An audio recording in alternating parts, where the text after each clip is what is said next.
జ్యోత్స్నాని కాపాడి ప్రాణాపాయ స్థితిలో ఉన్న కార్తీక్ వైరా ఫోన్లో వీడియోని బయటపెట్టి జ్యోత్స్నాని అరెస్టు చేయించిన పారిజాతం. అసలు ఇదంతా ఎలా జరగబోతుందనేది ఈ వీడియోలో తెలుసుకుందాం. వీడియో నచ్చితే తప్పకుండా లైక్ చేయండి.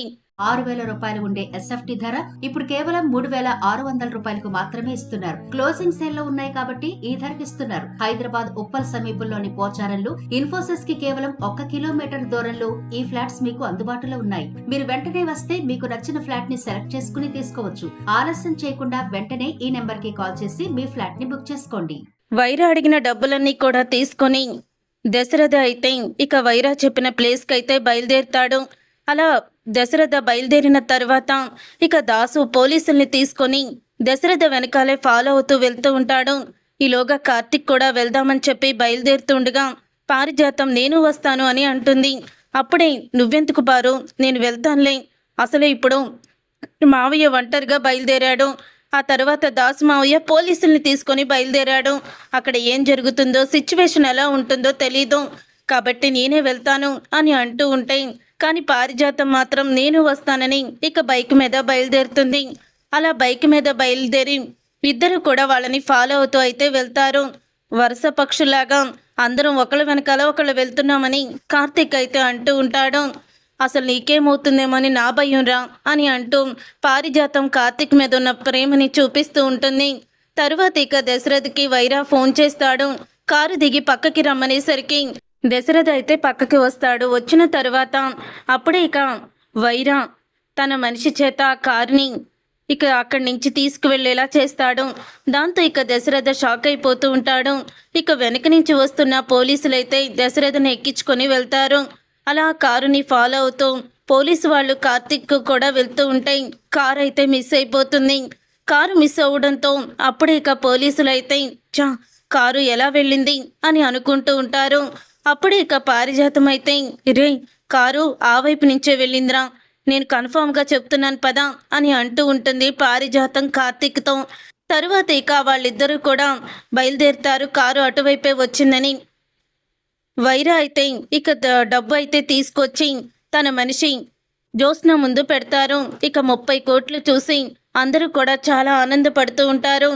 అప్పుడే ఇక జ్యోత్స్న అయితే వైరా నాకు రావాల్సిన డబ్బు ఆ బ్యాగ్లో వేయించు, నీకు కావాల్సిన 20 కోట్లు నువ్వు తీసుకో అని అంటూ ఉంటుంది జ్యోత్స్న అయితే.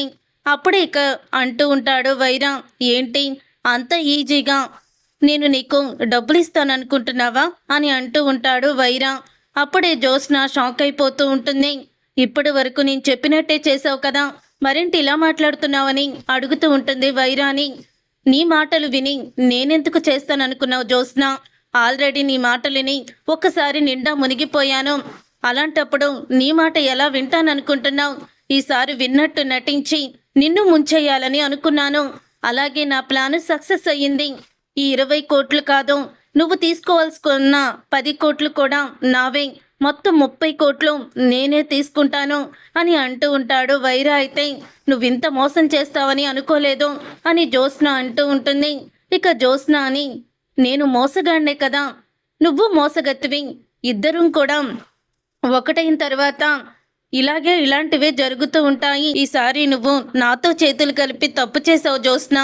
నేను ఎలాంటి వాడినో తెలుసుకొని నీతో ఎందుకు డీల్ కుదుర్చుకుంటాను చెప్పు. అందుకని నీ ద్వారా ఇంకో 10 కోట్లు తెప్పించుకున్నాను. ఇప్పుడు ఇక్కడే నిన్ను షూట్ చేసేసి ఈ డబ్బులు తీసుకొని వెళ్ళిపోతాను అని అంటూ ఉంటాడు వైరా అయితే. నిన్ను కిడ్నాప్ చేసింది ఎవరో తెలీదు, ఇక నువ్వు కూడా ఉండవు, నా పగ తీరుతుంది, నా లైఫ్ సెటిల్ అయిపోతుంది అని అంటూ ఉంటాడు వైరా అయితే. అప్పుడే ఇక జ్యోత్స్న అయితే వైరా నువ్వు ఇలా చేస్తావని అస్సలు కూడా అనుకోలేదు. చూడు, ఏదో ఒకళ్ళు నన్ను కాపాడడానికి ఖచ్చితంగా వస్తారు అని అంటూ ఉంటుంది జ్యోత్స్న. నిన్ను కాపాడడానికి ఎవరొస్తారో అది కూడా చూస్తాను అని అంటూ ఉంటాడు వైరా అయితే. అప్పుడు ఇక రివాల్వర్ అయితే వైరా జ్యోత్స్నకి గురి పెడతాడు. ఇక గురి పెట్టడంతో అప్పుడే ఇంకా డిటెక్టివ్ వేషంలో అక్కడికి వస్తుంది పారిజాతం. ఇక పారిజాతం రావడంతో ఎవరు నువ్వు అని వైరా కంగారు పడిపోతూ ఇక మాస్క్ అయితే వేసుకుంటాడు.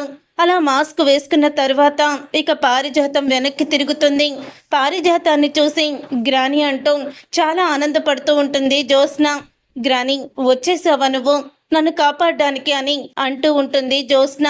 అప్పుడే ఇక వైరా అయితే నిన్ను ఎవ్వరు కూడా కాపాడలేరు అని మళ్ళీ రివాల్వర్ తీసుకొని జ్యోత్స్నాని షూట్ చేయబోతూ ఉండగా అప్పుడే కార్తీక్ అయితే కర్ర తీసుకొని ఇక వైరా చేతి మీద కొడతాడు. దాంతో రివాల్వర్ అయితే కింద పడిపోతుంది. ఇక కార్తీక్ కూడా రావడం చూసి అందరూ కూడా షాక్ అయిపోతూ ఉంటారు. ఇక వైరా అయితే ఈ కార్తీక్ గడు వచ్చాడేంటి అని అనుకుంటూ ఉంటాడు. పారు ఈ బ్యాగ్ అలాగే ఆ జ్యోత్స్నాని నువ్వు విడిపించుకుని బయటికి తీసుకువెళ్ళు అని అంటూ ఉంటే ఏంట్రా ఏదో అత్తగారింటికి వచ్చి ఇవన్నీ కూడా చక్కపెట్టి బయటికి తీసుకుపదా అన్నట్టు చెప్తున్నావు అని అంటూ ఉంటాడు వైరా. దమ్ముంటే ముఖానికి వేసుకున్న మాస్క్ని తీసి మాట్లాడరా అని అంటూ ఉంటాడు. కార్తీక్ అయితే ఏ నాకు దమ్ము లేదని నువ్వు అనుకుంటున్నావా, ముఖానికి మాస్క్ తీయలేననుకుంటున్నావా అని అంటూ మాస్క్ అయితే తీస్తాడు. ఇక మాస్క్ తీయంగానే వైరాన్ని చూసి కార్తీక్ పారిజాతం షాక్ అయిపోతూ నువ్వా అని అంటూ ఉంటే అవునరా నేనే అని అంటూ ఉంటాడు వైరా. ఇక్కడి నుంచి ఆ జ్యోత్స్నాని ఎలా తీసుకువెళ్తావో నేను చూస్తాను. నన్ను జైలు పాలు చేసి అందరి ముందు అవమానించిన నిన్ను కూడా నేను వదిలిపెట్టను. ఈ రోజుతో నా ఇద్దరు శత్రువుల్ని చంపి ఆ డబ్బుతో నేను వెళ్ళిపోతాను అని అంటూ ఉంటాడు వైరా. కాకమ్మ కథలు ఎవరికి చెప్తున్నావురా నువ్వు? ఈ కార్తీక్ని నువ్వు చంపేసి ఆ డబ్బుతో వెళ్ళిపోతావా? నీకు అంత ఛాన్స్ నేను ఇవ్వను కదా అని రౌడీలతో ఇక ఫైట్ అయితే చేస్తాడు కార్తీక్ అయితే. అప్పుడే ఇక పారిజాతం అయితే తను జ్యోత్స్న కట్లు విప్పేస్తూ ఉంటుంది. ఇక జ్యోత్స్న కట్లు విప్పేస్తూ ఉండగా పారిజాతాన్ని కూడా ఇక ఒక రౌడీ అయితే వెనక్కి లాగుతాడు. అప్పుడే ఇక పారిజాతం ఆ రౌడీని చితకబోతుంది. నన్నే పట్టుకుంటావురా నువ్వు అని పక్కనే ఉన్న కర్ర తీసుకుని వాడి బుర్ర బద్దలు కొట్టేస్తుంది. ఏంట్రా ఈ పారిజాతాన్ని తక్కువ అంచనా వేస్తున్నారా? ఈ పారిజాతం ఎవరనుకుంటున్నావు? లేడీ డాన్ అంటూ తను కూడా రౌడీలనైతే కొడుతుంది. ఆ తర్వాత ఇక జ్యోత్స్నాని పూర్తిగా కట్లు ఇప్పేసి పక్కకి వెళ్ళి నుంచొని చూస్తూ ఉంటారు ఇద్దరు కూడా. ఇంతలో ఇక వైరాకి ఇక గన్ అయితే కనపడుతుంది. రివాల్వర్ కనపడడంతో అప్పుడే ఇక వైరా అయితే ఆ రివాల్వర్ తీసుకొని జ్యోత్స్నాకి గురి పెడతాడు. ఇంతలో రౌడీలతో ఫైట్ చేస్తూ ఉంటాడు కార్తీక్ అయితే. అలా ఫైట్ చేస్తూ ఉండగానే జ్యోత్స్నాకి రివాల్వర్ గురి పెట్టడంతో జ్యోత్స్న అని పారిజాతం గట్టిగా అరుస్తుంది. అప్పుడు ఇక రివాల్వర్తో జ్యోత్స్నాని షూట్ చేస్తాడు. అలా షూట్ చేస్తున్నప్పుడు జ్యోత్స్నాని కాపాడడానికి అడ్డుగా నిలబడేసరికి కార్తీక్కి ఆ బుల్లెట్ అయితే తగులుతుంది. కార్తీక్కి బుల్లెట్ తగలడంతో ఇక అక్కడికక్కడే కుప్పకూలిపోతాడు. ఇక జ్యోత్స్న పారిజాతం కార్తీక్కి బుల్లెట్ తగిలి కుప్పకూలిపోవడంతో ఒక్కసారి గట్టిగా అరుస్తారు. అప్పుడే ఇక మళ్ళీ రివాల్వర్ జ్యోత్స్నాకి గురి పెడుతూ ఉంటాడు వైరా. ఇంతలో పోలీసులు అక్కడికి వచ్చేస్తారు. ఇక పోలీసులు వచ్చి వైరాని అరెస్ట్ చేస్తారు. దుర్మార్గుడా నువ్వా అని అంటూ వైరా చంప పగలగొడతాడు. దశరథ అయితే మమ్మల్ని నేరుగా ఓడించలేక ఇలా నా కూతుర్ని కిడ్నాప్ చేసి బ్లాక్మెయిల్ చేస్తావా అని అంటూ ఉంటాడు దశరథ. ఇంతలో ఇంకా కార్తీక్ అక్కడ బుల్లెట్ దెబ్బ తగిలి స్పృహ కోల్పోయి ఉండడం చూసి దశరథ దాసు షాక్ అయిపోతూ రే కార్తీక్ ఏమైందిరా అని అడుగుతూ ఉంటే జ్యోత్స్నాని కాపాడి వాడు బుల్లెట్ దెబ్బలకి గురయ్యాడు, వెంటనే హాస్పిటల్కి తీసుకువెళ్దాం అని అంటూ ఉంటుంది పారిజాతం. అప్పుడే కార్తీక్ని అయితే హాస్పిటల్కి తీసుకువెళ్తారు. ఇంతలో హాస్పిటల్కి తీసుకువెళ్ళేటప్పుడు అక్కడ వైరా ఫోన్ అయితే కింద పడిపోయి ఉండడంతో ఇది దేనికైనా పనికొస్తుందని వెంటనే దాన్ని తీసి దాచిపెట్టేస్తుంది పారిజాతం. తర్వాత ఇక కార్తీక్ని హాస్పిటల్కి తీసుకువెళ్తారు. అలా తీసుకువెళ్ళిన తర్వాత ఇక కార్తీక్ అయితే ట్రీట్మెంట్ మొదలవుతుంది. తనకి బ్లడ్ బాగా పోయిందని చెప్పడంతో ఇక బ్లడ్ ఎక్కించాలని అంటారు. అప్పుడు ఇంకా దాసు అయితే కార్తీక్కి బ్లడ్ ఇస్తాడు. శివనారాయణ ఫోన్ చేస్తాడు దశరథ్కి.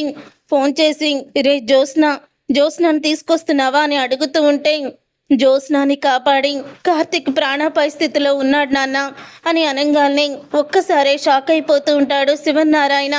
ఏం మాట్లాడుతున్నావురా నువ్వు అని అంటూ ఉంటే అవును నాన్న మేము హాస్పిటల్లోనే ఉన్నాము అని దశరథ చెప్పగానే అప్పుడే ఇక ఏమైంది మావయ్య గారు అని సుమిత్ర అడుగుతూ ఉంటుంది.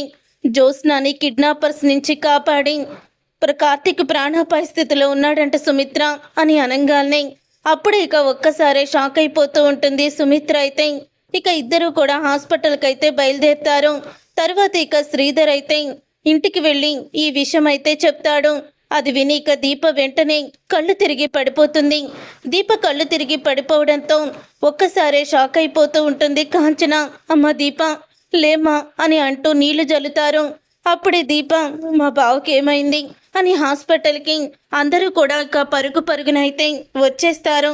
అలా హాస్పిటల్కి వచ్చిన తర్వాత కార్తీక్ని చూసి దీప అయితే చాలా ఏడుస్తూ ఉంటుంది. అప్పుడే ఇక జ్యోత్స్నాని చూసి సుమిత్ర అయితే అమ్మ జ్యోత్స్న అని అంటూ ఉంటే మమ్మీ నన్ను కాపాడి బావ ప్రాణాపాయ స్థితిలో ఉన్నాడు మమ్మీ అని అంటూ ఉంటుంది. జ్యోత్స్న అయితే కార్తీక్ రే కార్తీక్ అంటూ సుమిత్ర అయితే ఏడుస్తూ ఉంటుంది. అప్పుడే ఇక కాంచన అయితే సుమిత్ర దగ్గరికి వచ్చి ఎందుకు వదినా ఏడుస్తున్నావు, అయినా ఇప్పుడు ఏం జరిగిందని ఏడుస్తున్నావు నువ్వు అని అంటూ ఉంటుంది. కాంచన ఏంటో వదినా అలా మాట్లాడుతున్నావు అని అనగానే ఏడవలసింది ఇప్పుడు నేను వదినా, నీ కూతురు క్షేమంగా నీ దగ్గరికి వచ్చింది. నా కొడుకుని ఏదో అన్నావు కదా, నా కూతుర్ని చంపడానికి నువ్వు పోలీసులకి దాసుకు చెప్పావా, పోలీసుల్ని రప్పించావా, నా కూతురు బ్రతికుండడం నీకు ఇష్టం లేదా అని నా కొడుకుని అలాగే నా కూతుర్ని తిట్టావంటూ నా కోడల్ని నోటికొచ్చినట్లు మాట్లాడావు కదా వదినా. నీ కూతురు ఇప్పుడు నీ దగ్గర క్షేమంగా ఉంది, నీ కూతురు ప్రాణాలతో ఉంది కాబట్టి నీకు ఇక ఏ బాధ అవసరం లేదు అని అంటూ ఉంటుంది. కాంచన అయితే నా కూతురు క్షేమంగా ఉండాలనుకున్నాను కానీ కార్తీక్ ప్రాణాపాయ స్థితిలోకి వెళ్ళాలని నేను అనుకోలేదు అని అంటూ ఉంటుంది. సుమిత్ర ఇక చాలు వదిన ఆపం, నీ కూతురు కిడ్నాప్ అయ్యింది, దానికి నీకెంత బాధ ఉంటుందో నాకు తెలుసు, కానీ అదేదో నా కొడుకు కోడలి వల్లే అయ్యిందని నువ్వు మాట్లాడే మాటలు నాకు తెలిసాయి. తెలిసిన తర్వాత కూడా నేను ఎందుకు మౌనంగా ఉన్నానో తెలుసా, జ్యోత్స్న వచ్చాక అప్పుడు తేల్చుకుందాంలే అని మౌనంగా ఉన్నాను. కానీ ఇప్పుడు నా కొడుకు ప్రాణాపాయ స్థితిలో ఉన్నాడు, ఇప్పుడు నాకది కడుపుకోతా, మరి నేనెవరినేమనాలి? మీ ఇంట్లో పనివాడిగా చేరి నా కోడలికి ఆ రోజు నా కోడల్ని ప్రాణాపాయ స్థితి నుంచి కాపాడడానికి నీ కూతురు అగ్రిమెంట్ మీద ఖాళీ పేపర్స్ మీద సంతకం చేయించుకొని నా కొడుకు ఆ ఇంట్లో ఊడిగిలి చెయ్యాలని ఇష్టం వచ్చినట్టు రాసుకుంది. అప్పుడు ఎవ్వరూ కూడా నోరు మెదపలేదు, అందరూ కూడా వాడి మీద ఉన్న కోపంతో పనివాణ్ణి చేశారు, నా కోడల్ని పని మనిషిని చేశారు. ఈ కుటుంబం గురించి ఎన్నోసార్లు వాడు ఈ కుటుంబాన్ని ఆ వైరా దగ్గర నుంచి అందరి ముందు పరువు కాపాడాడు. అయినా సరే వీడి మీద ఇంత కూడా ఎవ్వరికి కూడా అభిమానం ఉండదు. వీడేదన్నా చిన్న తప్పు చేసినట్టు మాట జారినట్టు కనిపిస్తే మీ కుటుంబానికి ఎంతో అన్యాయం చేసినట్టు అందరూ మాట్లాడుతున్నారు కదా అని అంటూ ఉంటుంది కాంచన. అప్పుడే ఇక శివనారాయణ అయితే అమ్మ కాంచన ఊరుకోమ్మా, కార్తిక్ ఏమవుదాం అని అంటూ ఉంటే ఒక్కగానొక్క కొడుకు నాన్న, ఈరోజు మీ వల్లే మీ కుటుంబం వల్లే వాడు ప్రాణాపాయ స్థితిలో ఉన్నాడు అని అంటూ ఉంటుంది. మీ ఇంట్లో పని చేసిన పాపానికి ఈరోజు వాడి స్థితిలో ఉన్నాడు, నాకెందుకులే అని వాడు ఊరుకొనుంటే ఈరోజు నా స్థానంలో వదిన ఉండేది. అప్పుడు కూడా వదిన ఇప్పుడు జ్యోత్స్న పరిస్థితుల్లో ఉంటే నువ్వే నా కూతుర్ని చంపాలని చూసావు అని నోటికొచ్చినట్లు మాట్లాడేది. ఈవిడికే కన్న కూతురు ఉన్నట్టు అని అంటూ ఉంటుంది. కాంచన అయితే అత్త అది కాదత్త అంటే నోర్మై, నువ్వు చేసేవన్నీ మీ అమ్మకి తెలియదు కదా, చేసేవన్నీ చేసేసి మీ అమ్మ ముందు ఎంతో బుద్ధిమంతురాల్లాగా నువ్వు నటిస్తున్నావు, అదే నిజం అనుకుంటుంది మీ అమ్మ. కేవలం నువ్వు మీ అమ్మ ప్రాణాల్ని కాపాడినందుకే ఇదంతా చేస్తుంది అని అంటూ ఉంటుంది. కాంచన అయితే నాన్న కూతురుగా ఏ రోజు ఇది కావాలని నిన్ను అడగలేదు, ఒక్కటి అడుగుతాను నాన్న అని అంటూ ఉంటుంది. కాంచన ఏంటమ్మాది అని అంటూ ఉంటాడు. శివనారాయణ అయితే ఏం లేదు నాన్న, దయచేసి నా కొడుకు సంతకం పెట్టిన అగ్రిమెంట్స్ని చింపేసే నాన్న, మీకు మీ కుటుంబానికి నా కోడలు నా కొడుకుని తీసుకొని నేను దూరంగా వెళ్ళిపోతాను, ఇంకెప్పుడు మీ కంటికి కనిపించము, మీ మనవరాలు మీరు సంతోషంగా ఉండండి, మా వల్ల ఎటువంటి ఇబ్బందులు రాకుండా మేము చూసుకుంటాము అని అంటూ ఉంటుంది. కాంచన అయితే ఇక ఆ మాట విని అత్తయ్య ఆవేశపడకండి అని అంటూ ఉంటే ఆవేశపడకుండా ఏం చేస్తాం దీప, నువ్వు ఆవిడ గారు కూతుర్ని ఫోన్లో ఏదో తిట్టావని తను నిన్ను బయటికి గెంటైపోయింది కదా, కడుపుతో ఉన్నా అని కూడా ఇంగిత జ్ఞానం కూడా లేదు మా వదినికి, ఆ జ్యోత్స్న చేసిన తప్పులు ఏమీ గుర్తుకు రాలేదనుకుంటా మా వదినికి అని అంటూ ఉంటుంది. ఇక కాంచన అయితే దాంతో ఇక సుమిత్ర అయితే ఏమీ మాట్లాడలేకపోతుంది. నాన్న, నాకు మాట ఇవ్వు నాన్న, ఆ అగ్రిమెంట్ని చింపేస్తానని మాట ఇవ్వు అని అంటూ ఉంటుంది కాంచన. సరేనమ్మా, ఆ అగ్రిమెంట్ని చింపేస్తాను అని మాటేస్తాడు కార్తిక్కి. ఏమి కాదు, నువ్వు కంగారు పడుకని శివన్నారాయణ. అప్పుడే ఇక సుమిత్ర అయితే ఇక చాలా ఏడుస్తూ ఉంటుంది. తర్వాత ఇక పారిజాతం దీప దగ్గరికి వచ్చి, అమ్మా దీప, ఏం కాదమ్మా, నువ్వేమీ భయపడుకో, కార్తిక్ ఏమీ కాదు అని అంటూ ఉంటే అప్పుడే ఇక పారిజాతాన్ని పట్టుకొని ఏడుస్తుంది దీప అయితే. అప్పుడే పారిజాతం అయితే చాలా ఎమోషనల్ అయిపోతూ ఉంటుంది. చూసావా సుమిత్ర, నీ కూతురు కోసం వెళ్ళి కార్తిక్ చావు బతుకుల మధ్య ఉన్నాడు. వాణ్ణి నోటికొచ్చినట్లు ఎన్నెన్ని మాటలు అన్నావు, మరి ఇప్పుడేమంటావు? నీ కూతురు నీకు మాట ఇచ్చినట్టు నీకు ప్రాణాలతో నీ ముందుంచాడు, వాడు ప్రాణాపాయ స్థితిలో ఉన్నాడు అని అంటూ ఉంటుంది పారిజాతం అయితే. అప్పుడే ఇంకా పారిజాతం సడన్గా గుర్తుకొస్తుంది వైరా ఫోను పారిజాతానికి. ఇక వైరా ఫోను గుర్తుకు రావడంతో తను పక్కకి వెళ్తుంది. ఇంతలో పోలీసులు అయితే వస్తారు. పోలీసులు వచ్చి ఇక అందరినీ కూడా ఇక విచారణ చేస్తూ ఉంటారు. ఇంతలో పారిజాతం ఇది వైరాగాడ్ ఫోన్ కదా అని ఓపెన్ చేస్తుంది. అలా ఓపెన్ చేసి వీడియోలు ఓపెన్ చెయ్యంగానే ఇక వీడియోలు అయితే కనపడతాయి. అవి చూసి షాక్ అయిపోతూ ఉంటుంది ఇక పారిజాతం అయితే. ఇక వెంటనే పారిజాతం జ్యోత్స్న దగ్గరికి వెళ్ళి జ్యోత్స్న చంప పగలగొడుతుంది. అప్పుడే ఇక సుమిత్ర అయితే అత్తయ్య గారు అని అంటూ ఉంటే, ఏంటి సుమిత్ర, నీ కూతుర్ని కొట్టానని కోపంగా ఉందా? అసలు ఈరోజు నీ కూతురు కిడ్నాప్ అవడానికి నీ కూతురే కారణం. ఆ వైరా నీ కూతుర్ని కిడ్నాప్ చేయలేదు, కిడ్నాప్ చేసేలా నీ కూతురే ప్లాన్ చేసింది. మీకు తన మీద ఉన్న ప్రేమని క్యాష్ చేసుకోవాలనుకుంది. ఆ వైరాగాడితో చేతులు కలిపి 30 కోట్లు అడగమని 10 కోట్లు ఇదే తీసుకుంటానని వాడితో డీల్ కుదుర్చుకుంది అని అంటూ ఉంటుంది పారిజాతం. ఇక ఆ మాట విని ఒక్కసారి షాక్ అయిపోతూ ఉంటారు అందరూ కూడా. ఏంటి పారిజాతం నువ్వు మాట్లాడేది అని అంటూ ఉంటే అప్పుడే ఇక శివనారాయణకి చెప్తూ ఉంటుంది, ఇది వైరా ఫోన్ అండి, నేను అక్కడి నుంచి ఈ వైరా ఫోన్లో ఏదైనా క్లూ ఉంటుందేమని తీసుకొచ్చాను. అప్పుడే నాకు అర్థమైంది. చూసారా, ఈ వైరా ఫోన్లో వీడియోలు చూడండి, వాడు చాలా తెలివిగా జ్యోత్స్న మాట్లాడేటప్పుడు వీడియో తీశాడు. ఇప్పుడు ఆ వీడియో వల్లే దీని బండారం బయటపడింది. మా అమ్మకి నా మీద ఉన్న ప్రేమతో ఎంత డబ్బైనా మీకు పంపిస్తుంది. మా నాన్నకి మా తాతయ్యకి నేనంటే ప్రాణం. వాళ్ళు నేను ఇక్కడ ఇలాగా నన్ను చంపేస్తానంటే ఖచ్చితంగా వాళ్ళు ఏమంటారు, డబ్బులు పంపిస్తామని అంటారు అని జ్యోత్స్న మాట్లాడే ప్రతి మాట కూడా ఉంటుంది. అది విని ఒక్కసారి చూసి వీడియో సుమిత్ర షాక్ అయిపోతూ ఉంటుంది. సుమిత్ర జ్యోత్స్న చెంప పగలగొట్టి, నీలాంటి దానికోసమా నేను కార్తిక్ గారిని అన్నన్ని మాటలు అన్నాను? నా ప్రేమని నువ్వు లోకుగా చూసి నా ప్రేమని అడ్డం పెట్టుకొని తల్లి ప్రేమకి ఖరీదు కట్టావన్నమాట. ఇక్కడ మేమందరం నీకేమవుతుందని గుండె పగిలేలా ఏడుస్తూ ఉంటే నువ్వు అక్కడ ఆ వైరాతో చేతులు కలిపి నువ్వు డబ్బు కోసం ఇంత దిగజారిపోయావా అని అంటూ ఉంటుంది.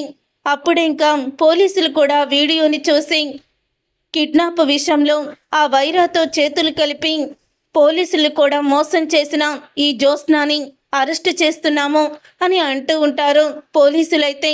అది విని ఒక్కసారి జ్యోత్స్న షాక్ అయిపోతూ ఉంటుంది. అతను నన్ను నిజంగానే కిడ్నాప్ చేశాడు, ఆ తర్వాతే నేను డబ్బులు డిమాండ్ చేశాను అని అంటూ ఉంటుంది జ్యోత్స్న.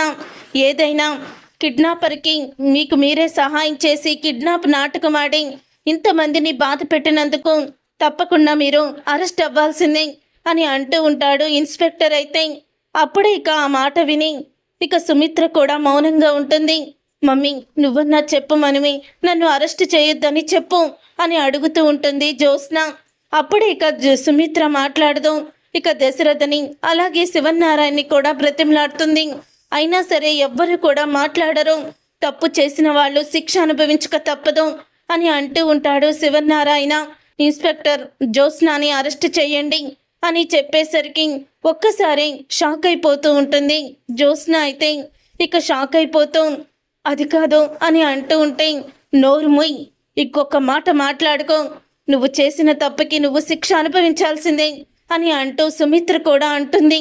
అప్పుడే ఇంకా ఒక్కసారి జ్యోత్స్న షాక్ అయిపోతూ ఉంటుంది. ఈలోగా కార్తిక్కి స్పృహ వచ్చిందని నర్సు అయితే చెప్పడంతో కార్తిక్ని చూడ్డానికి అందరూ కూడా లోపలికైతే వెళ్తారు. అలా వెళ్ళిన తర్వాత అప్పుడే ఇంకా కార్తిక్ అయితే స్పృహలోకి వస్తాడు. స్పృహలోకి వచ్చి ఇక సుమిత్రను చూసి, అత్త, నేను మాట ఇచ్చినట్టే నీ కూతుర్ని ప్రాణాలతో నీ ముందు నిలబెట్టాను అని కార్తిక్ అయితే అంటూ ఉంటాడు. నన్ను క్షమించురా, నన్ను క్షమించు అని క్షమాపణ అడుగుతూ ఉంటుంది పారిజాతం. చూసారుగా ఫ్రెండ్స్, రాబోయే కథలో ఖచ్చితంగా ఇలాగే జరగబోతుంది. మరి ఇలాగే జరగాలని మీరైతే కోరుకుంటున్నారా? అయితే వీడియోని తప్పకుండా లైక్ చేయండి. అలాగే మా ఛానల్ని సబ్స్క్రైబ్ చేసుకొని పక్కనే ఉన్న గంట సింబల్పై ఆల్ అని క్లిక్ చేయండి. అప్పుడే మేము పెట్టే ప్రతి వీడియో మీరు మిస్ కాకుండా చూసేయవచ్చు.